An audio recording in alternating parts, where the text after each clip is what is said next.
আগামীকাল আমাদের সকাল ৬টা থেকে সন্ধ্যে ৬টা ২৪ ঘন্টা, পরের দিন সকাল ৬টা, এটা ২৪ ঘন্টার জন্য বন্ধ ডাকা হয়েছে। এই যে কেন্দ্রীয় সরকার যে জারিটা করেছে না বাস ড্রাইভারদের উপরে, অ্যাক্সিডেন্ট হলে যে ১০ লক্ষ টাকা জরিমানা এবং ১০ বছরের জেল, এইটা তো মেনে নেওয়া যায় না। এইটার উপরেই আমাদের মালিকরা এটা ডেকেছে এবং বাস লরি সবাই এটা করেছিল। এটার জন্য আগামীকাল আমাদের সকাল ৬টা থেকে সন্ধ্যে ৬টা ২৪ ঘন্টা, পরের দিন সকাল ৬টা, এটা ২৪ ঘন্টার জন্য বন্ধ ডাকা হয়েছে।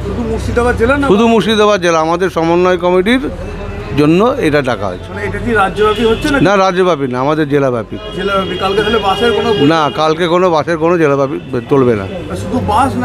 না, শুধু বাস, আমাদের তো এটা বাসের ধর্মঘট। না, আমরা কালকে বাস চালাবো না।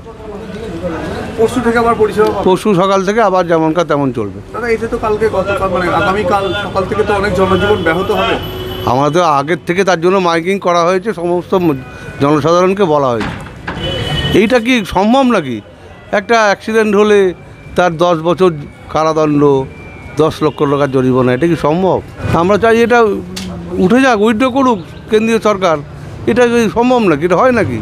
অসম্ভব, কোনোভাবেই চলে না। এটা যদি উইথড্র করে নেয় সরকার, তার জন্য আমাদের এই করা হয়েছে।